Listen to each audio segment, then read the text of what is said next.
صلى الله على محمد صلى الله عليه وسلم. Chapter on Can a man present himself to captivity, and whosoever refuses to surrender to captivity, and the performance of a 2 Rak'at Salat, prayer, before being put to death.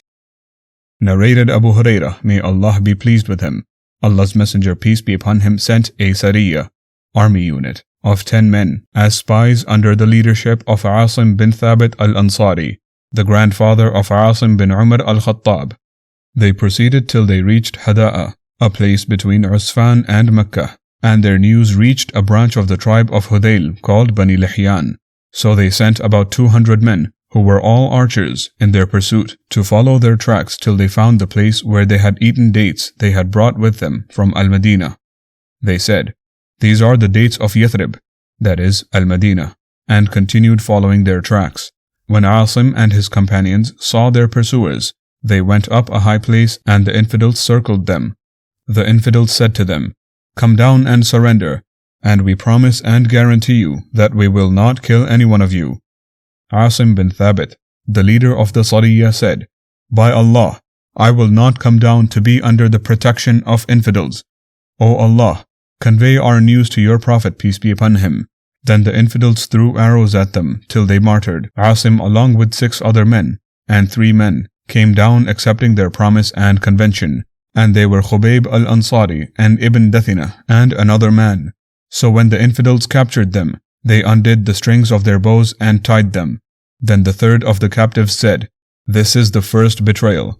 By Allah, I will not go with you. No doubt these, namely the martyred, have set a good example to us." So they dragged him and tried to compel him to accompany them, but as he refused, they killed him. They took Khubayb and Ibn Dathina with them, and sold them as slaves in Mecca and all that took place after the battle of Badr.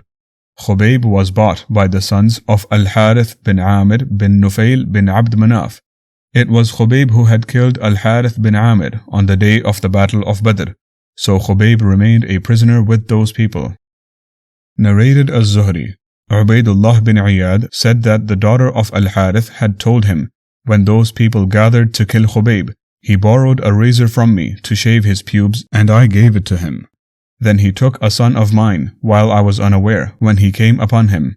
I saw him placing my son on his thigh and the razor was in his hand. I got scared so much that Khubayb noticed the agitation on my face and said, "Are you afraid that I will kill him?" "No, I will never do so. By Allah, I never saw a prisoner better than Khubayb.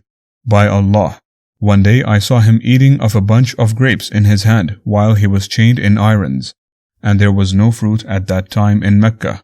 The daughter of Al-Harith used to say, "It was a boon Allah bestowed upon Khubayb when they took him out of the sanctuary of Mecca to kill him outside its boundaries. Khubayb requested them to let him offer 2 Rak'a Salat, prayer.